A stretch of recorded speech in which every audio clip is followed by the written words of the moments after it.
मोटी दमन से एक बड़ी खबर सामने आ रही है कि आज महात्मा गांधी जी के जन्मोत्सव के पावन अवसर पर मोटी दमन की परियारी ग्राम पंचायत में आयोजित ग्राम सभा में दीव दमन के सांसद उमेश पटेल जी ने प्रदेश के हित के लिए बात रखी है। आइए मिलते हैं सांसद उमेश पटेल जी से। हमारे 8 साल से हमारी ग्राम पंचायतों को 1 रुपये का फंड नहीं मिलता।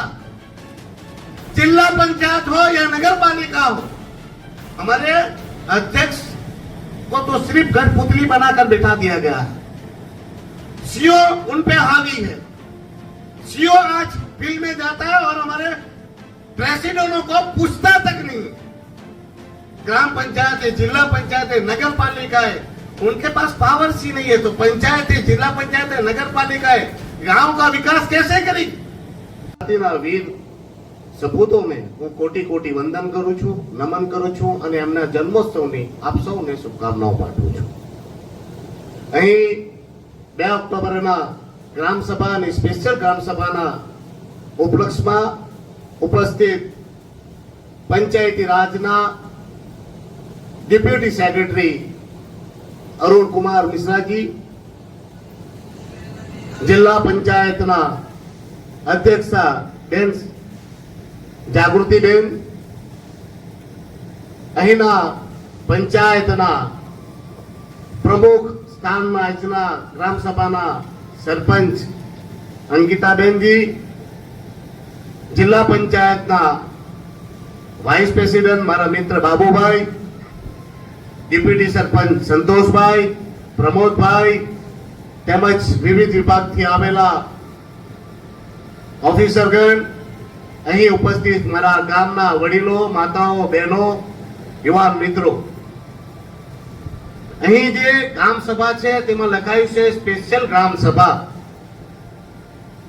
હું જ્યારે વાત કરતો હતો ત્યારે સાહેબ મને કહેતા હતા, આપણા સેક્રેટરી સાહેબ, કે એ મોટી ગ્રામ સભા બાકી છે, પણ ગ્રામ સભા કદી નાની મોટી હોતી નથી।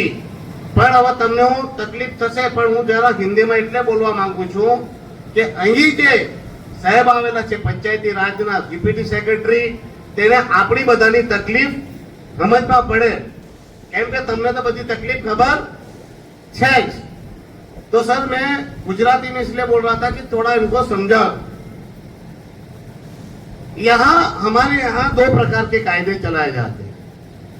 एक कायदा जो है वो संविधान का है और दूसरा जो कायदा है ये स्थानीय प्रशासन का। यहाँ भी ग्राम सभा 2 प्रकार की होती है। एक छोटी ग्राम सभा होती है, एक बड़ी ग्राम सभा होती है। अब मैं आज तक मुझे समझ में नहीं आया कि संविधान में छोटी ग्राम सभा और बड़ी ग्राम सभा का मतलब कैसे बाइफरकेट किया गया। ग्राम सभा मतलब ग्राम सभा होती है। ग्राम सभा में सारे लोगों के विचार, लोगों के काम, लोगों को जो भी स्कीम या जो स्कीम के बारे में जानकारी या नई नई योजनाओं की जानकारी या हमारी समस्याओं का समाधान के लिए हमें क्या चाहिए, उसके लिए यहाँ ग्राम सभा में हमें बात चर्चा रखनी होती है। और सर्वमान्य जो बातें होती है, जो डिस्कस नहीं करता, उस पर रिजर्वेशन लेना होता है। पर यहाँ पर आप देखेंगे तो यहाँ कोई भी डिपार्टमेंट का अधिकारी आपको नजर नहीं आता। यहाँ ना कलेक्टर आता है, ना जिला पंचायत के सीओ आते हैं, यहाँ तक कि यहाँ पर बीडीओ से लेकर मामलेदार सब यहाँ पर एक ही कार्यक्रम में जाते हैं जहाँ हमारे प्रशासक जी जाते हैं। और यहाँ जो है वो जनता का कोई महत्व नहीं है। यहाँ महत्व है तो सिर्फ और सिर्फ कुछ लोगों का। तो आपको ये अनुसंधान में कुछ बातें मैं कहना चाहता हूँ सर। ये जो पंचायती राज है, आपसे बेहतर और कौन जान सकता है।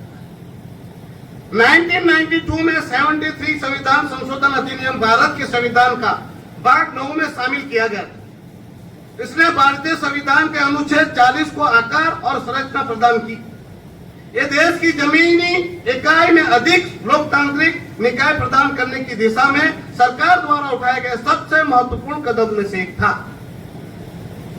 ग्राम सभा और ग्राम पंचायत त्रिस्तरीय संरचना 73वें संशोधन अधिनियम में 2 तरह के प्रावधान, ये प्रावधान है स्वैच्छिक प्रावधान और अनिवार्य प्रावधान। स्वैच्छिक प्रावधान राज्य सरकारों की स्वतंत्रता की ओर इशारा करते हैं, जबकि अनिवार्य प्रावधान राज्य कानूनों के साथ जुड़े हुए थे। उसका निष्कर्ष क्या था? भारतीय प्रशासनिक व्यवस्था में ग्रामीण विकास के लिए त्रिस्तरीय रचना को व्यापक रूप से पंचायती राज के रूप में जाना जाता है। इस रचना में ग्राम पंचायत, पंचायती समिति, जिला परिषद शामिल है। पंचायती व्यवस्था के पीछे मूल विचार महात्मा गांधी के सिद्धांतों का था और उनके आदर्शों से आया है। भारतीय संविधान का अनुच्छेद 40 जो भारतीय नीति का एक निर्देशन सिद्धांत भी है, देश में पंचायती व्यवस्था के महत्वपूर्ण संबंधित है। 92 में जो 73वां संविधान संशोधित अधिनियम भारतीय संविधान के भाग 9 में शामिल किया गया था, इसने भारतीय संविधान के अनुच्छेद 40 को आकार और संरचना प्रदान की। देश में पंचायती राज की व्यवस्था को विचार पूरी तरह से स्वतंत्र भारत के आदर्शों पर ही आधारित नहीं था। सदियों से देश में राजनीति की सबसे प्रमुख प्रणालियों में से एक पंचायती व्यवस्था हमारे भारत में रही। महात्मा गांधी जी ने पंचायती राज को सरकार की केंद्रीकृत रूप माना था। उन्होंने पंचायती राज को ग्राम साम्राज्य या ग्राम स्वशासन कहा था। गांधी जी के मुताबिक पंचायती राज व्यवस्था में ग्राम के वयस्क 5 लोगों के परिषद भी होनी चाहिए। पर यहाँ क्या हुआ? गांधी जी ने तो यहां तक कहा था कि पंचायत राज जब तक सक्षम नहीं होगी तब तक राष्ट्र का विकास नहीं होगा। गांधी जी के तो विचार थे। गांधी जी का मानना था कि स्वतंत्रता का मतलब भारत के लोगों की आजादी होनी चाहिए, न कि उन लोगों की जो उन पर शासन करते हैं। लोगों का शासन होना चाहिए, ना कि उन ब्यूरोक्रेट्सों का जो उन पे गवर्न करते हैं या राज करते हैं। पर यहाँ तो हमारे लोगों की आजादी नहीं है।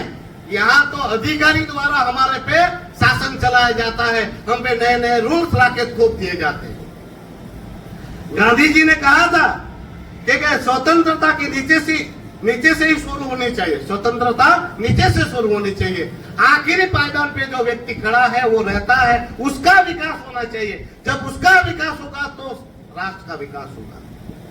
गांधी जी का तो मानना था जो हम सब के लिए बहुत ही नेक था, और वो विचार था पंचायतों के पास सभी अधिकार होने चाहिए, और यही कल्पना थी पंचायती राज की। पर हमारी पंचायतों के पास कोई पावर्स नहीं थी। हमारे 8 साल से हमारी ग्राम पंचायतों को 1 रुपये का फंड नहीं मिलता। जिला पंचायत हो या नगर पालिका हो, हमारे अध्यक्ष को तो सिर्फ गठपुतली बनाकर बिठा दिया गया है। सीओ उन पे हावी है। सीओ आज फील्ड में जाता है और हमारे प्रेसिडेंटों को पूछता तक नहीं है। ग्राम पंचायत, जिला पंचायत, नगर पालिका है, उनके पास पावर्स ही नहीं है। तो पंचायत, जिला पंचायत, नगर पालिका है, गांव का विकास कैसे करेगी? जब स्वराज्य संस्थाओं के पास ही पावर्स नहीं है तो गांव का विकास कैसे होगा? आपको एक हैरानी करने की बात बताता हूं सर। यहां तो सफाई करने का पावर भी हमारे पंचायतों के पास नहीं है। उसके लिए ट्रैक्टर हमारे, हथियार हमारे, और एजेंसी को दिया गया है पावर काम। और उसके लिए हमारे यहाँ जब ग्राम पंचायत में हम जब टैक्स भरने आते हैं तो 2 चेक बनाना पड़ते हैं। एक टैक्स होता है ग्राम पंचायत के लिए और एक टैक्स बनाना पड़ता है वो एजेंसी के लिए। अगर पंचायत आपके पास सफाई का भी काम नहीं रहेगा तो पंचायत करेगी क्या? ये कार्यक्रम फंड देना नहीं है। सफाई का काम का जो फंड आता है वो भी आप एजेंसी को दिला देते हो, वो भी डायरेक्ट टू डायरेक्ट। तो पंचायत किस काम की? यहां पर सर कागजी और दिखावे की कामगिरी यहां पर हो रही है। आपने कहा था कि ग्राम सभा का मतलब होना चाहिए लोगों की भागीदारी, लोगों की उसमें इन्वॉल्वमेंट। यहां आपको देख रहे हैं तो बेचारे वो लोग, वो गरीब, वो मजबूर लोग जिनके काम धंधे लोगों के छीने हुए हैं। विकास किसको कहते हैं? क्या कॉन्क्रीट का जंगल बना देने से विकास हो जाएगा? हमने बीचेस बनाए, बहुत अच्छे बीचेस बनाए, लैंडमार्क है हमारा, पर सर बीचेस का क्या फायदा जब हमारे घर में गरीबों का घर का चूल्हा बंद हो जाए। जब बीचेस नहीं थे तो हमारे यहाँ कम से कम 300 से 400 लोगों के परिवार नपता था। 400 लोगों का ही नहीं, उसके साथ साथ 3 से 4 हजार लोगों का धंधा चलता था।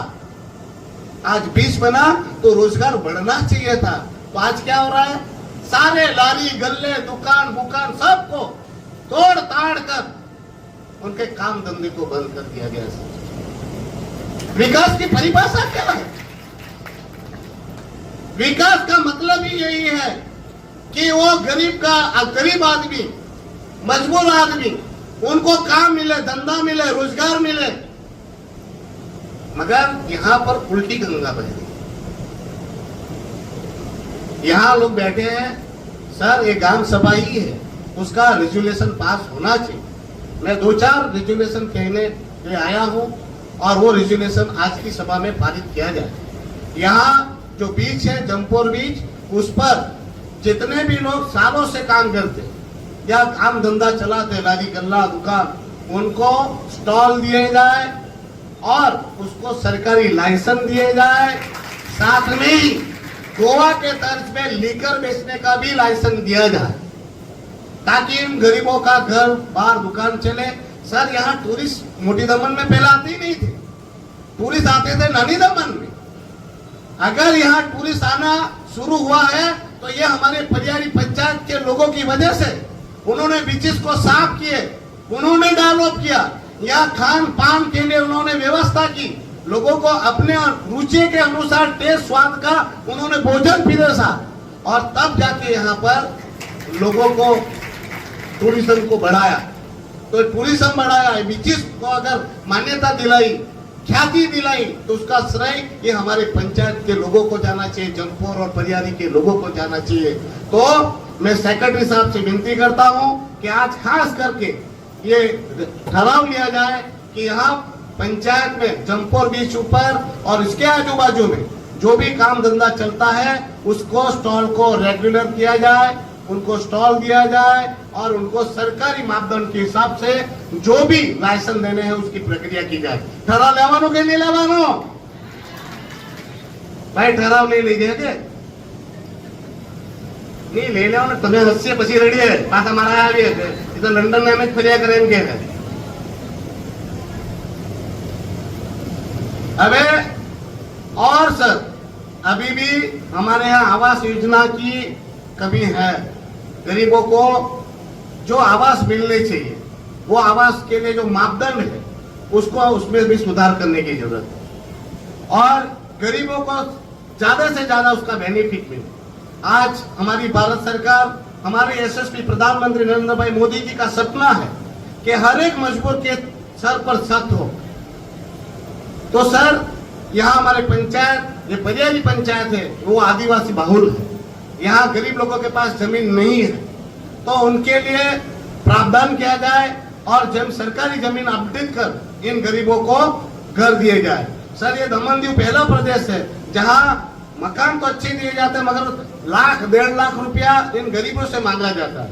अब गरीब के पास 1-1.5 लाख रुपया नहीं है तो घर उनको नहीं मिलता है।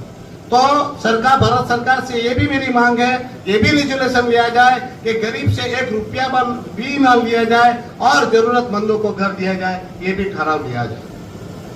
सर हमारे आदिवासी लोगों की और हमारे दमन दीव में एक और प्रॉब्लम है और इस पंचायत में भी है, हर घर जल, हर घर नल। तो ये नल के माध्यम से हर गरीब के घर या जरूरतमंद के घर पानी मिलना चाहिए। हमारी भारत सरकार कहती है कि हर लोगों को पानी मिल चुका है, मगर वास्तविकता अलग है। मैं आपसे अनुरोध करता हूं कि हमारे यहाँ एक प्रॉब्लम ये भी आई है कि पहले नल लगाए गए थे, पानी मिलता ही नहीं था, पानी आता ही नहीं था। अभी भी ज्यादातर घरों में पानी नहीं आता, मगर बड़े बड़े बिल आ गए।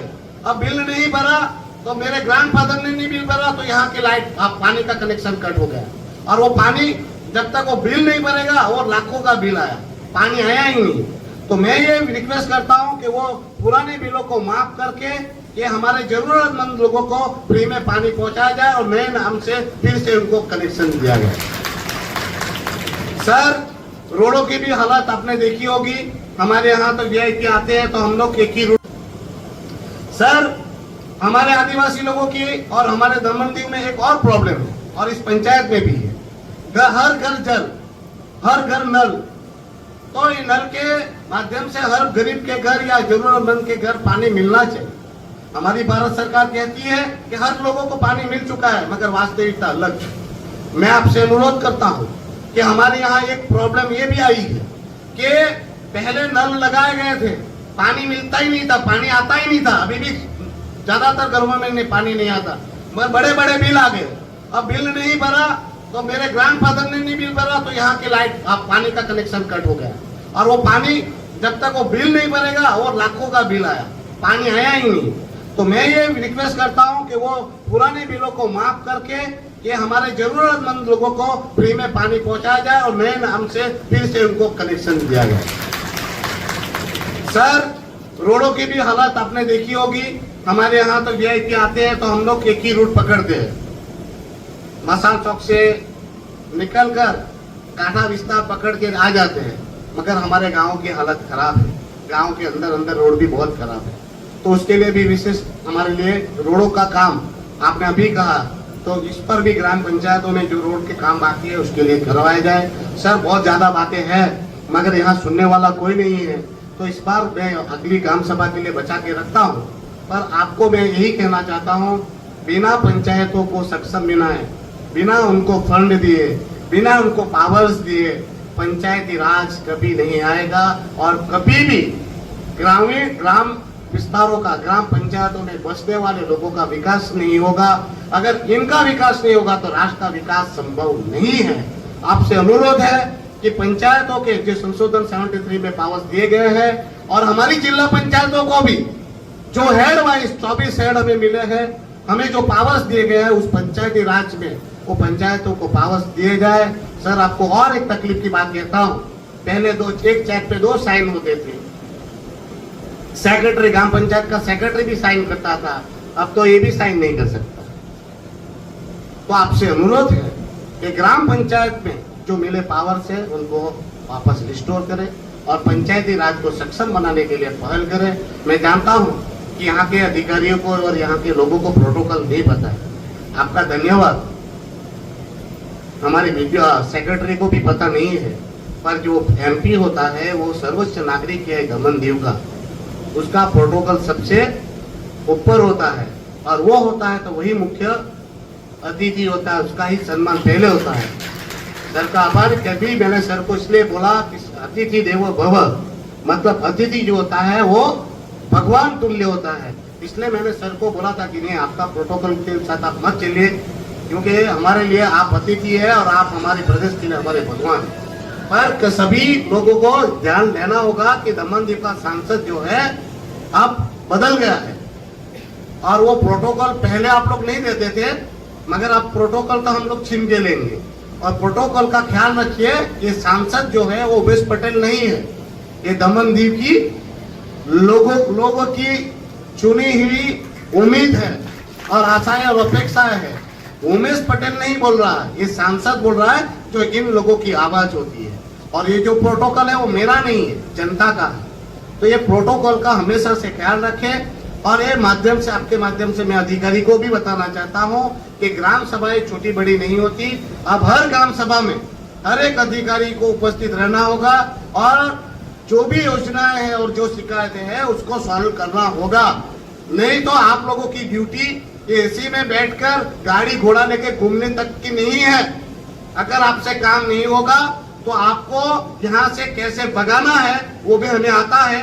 अभी मैं थोड़ा नया हूँ, तो आप लोग ऐसा मत सोचिए कि नया है इसलिए समझ में नहीं आ रहा है, पर समझ में जल्दी जाता हूँ। और अधिकारी भी अपनी अपनी जवाबदेही समझे, क्योंकि उनको जो पगार भारत सरकार द्वारा दी जाती है वो हमारी सेवा के लिए है, हम पे राज करने के लिए और हम पर नियम थोपने के लिए नहीं है। तो मैं आपके माध्यम से, ये वीडियो के माध्यम से इन अधिकारी को भी कहना चाहता हूँ, अगली ग्राम सभा में हर एक अधिकारी अपने डिपार्टमेंट से यहाँ उपस्थित रहे, अन्यथा आप लोगों को वापस की रिटर्न टिकट भेजने का हमें भी आता है। बस कुछ नहीं कहना। सर, आप आए, आपका वेलकम है, आपका आभार है, और आपने प्रोटोकॉल के हिसाब से मुझे जो प्रोटोकॉल दिया है उसके लिए भी आपका आभार है। धन्यवाद।